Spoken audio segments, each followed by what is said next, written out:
quand tu viens de filmer entièrement cette vidéo et que tu as oublié d'allumer ton micro. Hello tout le monde, j'espère que vous allez bien pour la seconde fois. On se retrouve aujourd'hui pour une nouvelle vidéo spéciale, produit bien trop cher que j'ai acheté et que je regrette à l'heure actuelle. J'espère que vous êtes prêtes pour ce type de vidéo que moi j'aime bien regarder sur YouTube en me disant ouais je me ferai pas avoir. Et en fait quand tu regardes chez toi tu dis bah en fait si je me suis déjà fait avoir. C'est parti. Alors on va commencer par cette paire de chaussures que j'adore. Vraiment, je les aime, hein, je les aime. Mais je regrette vraiment de les avoir même pas achetées, mais de me les être fait acheter par mon copain pour Noël et anniversaire. Il s'agit de la paire de Golden Goose Superstar. Alors non, le problème n'est pas l'usure de la chaussure faite exprès, bien que pour beaucoup ce soit un très gros problème. Mon problème ne se situe pas là, c'est que pour une paire à 375 € qui est passée, si je dis pas de bêtises, à 410 €, j'attends de cette paire de chaussures qu'au bout de 6 mois, la semelle ne soit pas déjà en train de s'user parce qu'elle est en espèce de gomme comme ça et pas du tout en semelle dure. Alors autant vous dire que sur une paire de Converse, si ça commence à s'user, une paire de Vans, vous voyez ces chaussures de ces petites tennis d'été, je veux bien, mais alors sur une paire à 400 balles, je suis désolée, je suis pas d'accord. Alors j'adore ces chaussures, je les porte vraiment avec parcimonie parce qu'on est quand même sur une paire de chaussures très chère. Et du coup, puisque de toute façon, j'ai toujours pas vraiment compris la leçon, je reveux une paire de Golden Goose. J'ai tout simplement décidé que si je devais reprendre une prochaine paire, et quand je reprendrai une prochaine paire, je prendrai celle avec la semelle en dur, tout simplement. Second produit que je regrette amèrement d'avoir acheté, il s'agit de ce sac marque Jacobs, que je trouve très joli dans la forme, donc vous aurez compris que pas forcément dans la couleur. Alors, je m'entends, la couleur est jolie, mais ce n'est pas du tout une couleur que je porte au quotidien, à part en vernis à ongles. Et en fait, ce sac à main, pourquoi est-ce que je l'ai acheté? C'est qu'il était tout simplement en vente privée, neuf, avec Arletty, pour celles qui connaissent. J'en ai déjà parlé 1 milliard de fois sur ma chaîne. C'est que ce sac valait 1350 € et qu'en vente privée, il est tombé à 350 €. 1350 350, toi-même t'as compris que j'ai eu 1000 € de réduction, ce qui n'est pas rien. Donc moi j'étais là en train de me dire ah, mais c'est pas cher. C'est pas cher, c'est pas cher, c'est pas cher pour un sac à main en cuir. En plus c'est marque Jacobs, c'était ma marque de cœur. Et je me suis dit il me faut absolument ce sac. Bon après j'étais quand même venue pour un sac à main noir. Donc en fait ça aurait dû me mettre la puce à l'oreille que si j'étais venue pour un sac à main noir, potentiellement blanc ou alors marron, il ne fallait pas que je reparte avec un sac à main rouge bordeaux sous prétexte qu'il était à 1000 € de réduction. Et quand bien même il aurait été à 100 €, je n'aurais pas dû le prendre parce qu'en fait je ne le porte jamais. Je l'ai depuis au moins 5 ans, donc quand je vous dis que je le porte jamais, c'est jamais. Je pense que j'ai dû le porter, allez, 3-4 fois. C'est tout, en 5 ans, ce qui en fait mérite d'être mis dans un vide-grenier, vide-dressing, vide tout ce que tu veux. Mais du coup, je me suis donné le challenge en août, parce que je ne vais pas partir en vacances avant avec, de le porter 4 fois. Une fois par semaine et trouver comment l'associer. Et si je n'y arrive pas, si c'est trop difficile, eh bien, je ne le garderai pas. Toujours chez Marc Jacobs, là on est chez Marc by Marc Jacobs, ça veut dire que c'est du Marc Jacobs en moins cher, c'est un peu comme Chloé et Si by Chloé. Je me souviens, il y a 5-6 ans également, il y avait une grosse influenceuse qui existe toujours, internationale, qui avait toutes les couleurs de ses bracelets à son poignet. Et moi, comme j'étais fan, j'ai décidé moi aussi d'acheter ces bracelets. Pour la petite histoire, il faut savoir, je vais vous remettre dans le contexte avant de vous parler plus précisément des bracelets. J'étais stagiaire à l'époque, donc moi j'étais une petite provinciale arrivée sur Paris pour faire son stage. Et c'est pas comme certains stages où tu peux négocier 800 € ou tu peux négocier 1000 et quelques euros. Non, à l'époque, ton stage et sur ta convention de stage, c'était bien précisé, il fallait te payer au minimum 436,11 €. Il y a bien longtemps que je suis plus stagiaire, mais bizarrement, ça je m'en souviens. Et je voulais tellement bosser dans ce grand magazine de presse féminine que tout le monde connaît.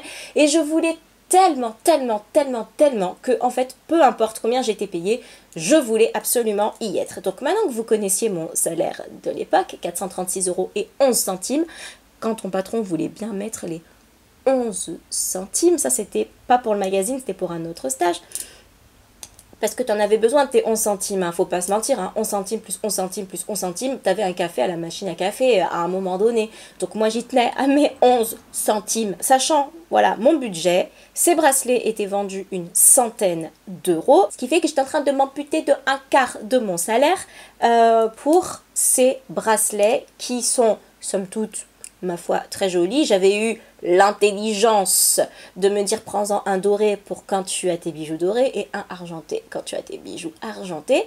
Donc une centaine d'euros pour des bijoux en métal qui n'ont certes pas bougé mais qui sont des bijoux fantaisie.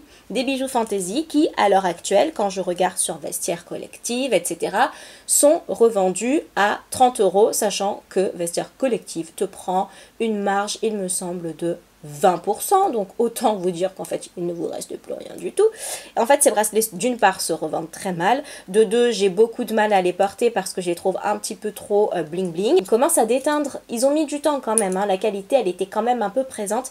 100 balles des bijoux fantaisie parce que tu les as vus sur quelqu'un, non, si c'était pas un coup de cœur. Et franchement, il vaut mieux choisir des bijoux qui sont bien plus faciles à porter. Ensuite, un démaquillant lait que je vous mets juste ici parce que je ne l'ai plus forcément, je l'ai donné à ma petite sœur de chez Chanel. Encore une fois, je m'étais dit, c'est pas tant le lait le problème, hein, c'est juste que je m'étais dit, waouh, c'est Chanel, j'ai envie de me faire plaisir, je vais m'acheter un lait. Il était en réduction, c'était 25 €. 25 € le démaquillant quand même. Et surtout, je me démaquille jamais au lait démaquillant parce que j'ai l'impression que ça glisse et que je fais juste que déplacer le maquillage. Et en plus, j'ai besoin de quelque chose de plutôt gras parce que j'aime bien le make-up waterproof. Donc en fait ce lait je l'ai utilisé deux fois, j'ai pas trouvé qu'il démaquillait mieux qu'une autre lotion démaquillante. Ce lait démaquillant, je n'ai eu aucun effet, donc du coup j'ai dépensé 25 € dans le vent. Pièce suivante, il s'agit de ce quatuor de fard à paupières de chez Chanel. En fait, je m'étais dit, je veux me faire plaisir, je veux m'acheter un truc chez Chanel. Voilà. Est-ce que ça, c'est pas une réflexion déjà à la base qui tourne pas rond? C'est pas, j'ai vu ce truc, il a l'air super bien, il est adapté à ma couleur de peau, je vais l'acheter parce que j'y crois. Non, c'est pas ça. C'est, je me lève un matin et je me dis, je veux quelque chose de chez Chanel. Là, j'ai envie de me faire plaisir. Meuf, t'as envie de te faire plaisir, franchement, va au resto. Ça je le dis pour que quand je re-regarderai cette vidéo, si j'ai une lubie comme ça, je puisse me dire non, t'avais dit que tu voulais aller au resto. Alors, il s'agit de la palette Gabrielle, si je dis pas de bêtises, avec des couleurs. Alors voilà, vous voyez déjà, hein, avec un fard qui se barre, voilà, et avec des couleurs, tout simplement, que je ne porte pas. Avec toutes les couleurs qu'il y avait disponibles, c'était la seule qui potentiellement pouvait aller au peau foncé. Donc déjà, j'ai pas vraiment eu le choix sur les couleurs. Et en plus, enfin, ce sont des couleurs que je ne porte pas. Je ne porte pas de blanc, je ne porte pas de taupe, je ne porte pas de gris sur les yeux. C'était à l'époque vraiment, je pense, de la mode du smokey eye. Mais vous savez, le smokey eye très foncé, bien avant le contouring, bien avant le cut crease, bien avant toutes ces choses. Et ben voilà comment je me suis retrouvée avec une palette que je n'ai quasiment jamais utilisée, mais qui est somme toute très photogénique. Donc ça fait bien sur les photos que vous faites sur Instagram ou sur le blog ou n'importe où. Disons que le rendu quand vous faites des petites mises en scène est assez joli. Donc voilà pourquoi est-ce que je la garde, bien que je ne l'utilise jamais. Troisième produit, on est toujours chez Chanel. Alors je n'ai aucun problème avec Chanel. Vous-même, vous savez que j'ai acheté le sac à main de ma life qui est un sac Chanel. Donc je n'ai vraiment aucun problème avec Chanel. Mais il se trouve qu'un autre matin, je me suis dit, parce que ça m'a pas servi de leçon, je vais aller me faire plaisir et je vais aller acheter quelque chose chez Chanel. Non, ce n'est pas le même, hein, voilà. Donc, encore une fois, je me lève, j'y vais, je ne trouve rien qui me soit adapté. Alors, je vous parle de ça, c'était il y a un moment maintenant, je vois qu'il y a quand même des choses qui sont faites, etc. Et en fait, je me suis retrouvée avec cette palette. Mais de toute façon, dès que vous allez voir les couleurs, vous allez vous le dire, hein. Donc, c'est la palette essentielle pour les peaux blanches. Voilà. Alors, je m'étais dit, en fait, la couleur qui m'intéressait, c'était celle-ci que je voulais mettre en highlighter. Et vous allez voir qu'il y a une petite trace de doigt, mais toute petite, et que ça s'arrête là. Je m'étais dit, oh, au pire, ce rouge-là, je l'utiliserai pour les cernes, pour atténuer le foncé que l'on a sur les cernes. Et puis ça, je trouverai. Je trouverai peut-être en anti-cerne. En anti-cerne. Vous avez vu ma couleur de peau. La nana, elle s'est dit en anti-cerne. Et voilà comment je me suis retrouvée avec une palette essentielle. Donc essentielle si tu as une couleur de peau standard. Voilà, qui n'est pas la mienne. Hein. Alors, quand je dis standard, vous m'avez très très bien comprise. Hein. Standard pour les marques de beauté, on est bien d'accord. Et voilà comment voilà comment j'ai une palette dont je ne me suis jamais servie, mais qui encore une fois passe bien en photo. Donc voilà. Voilà, tout va bien, tout va bien. On continue avec deux derniers produits, en commençant par mon MacBook Air. Donc tout fin, très fin, 11 pouces, là où mon copain n'a pas arrêté de me dire, mets un peu plus de budget si vraiment tu veux un Mac, et prends un MacBook Pro parce que tu fais de la vidéo et que tu as forcément besoin de quelque chose de bien puissant. Non, moi je veux pouvoir le mettre dans mon sac à main, je veux qu'il se soit léger, je veux que ci, je veux que ça, je veux qu'il soit joli, je veux qu'il soit féminin.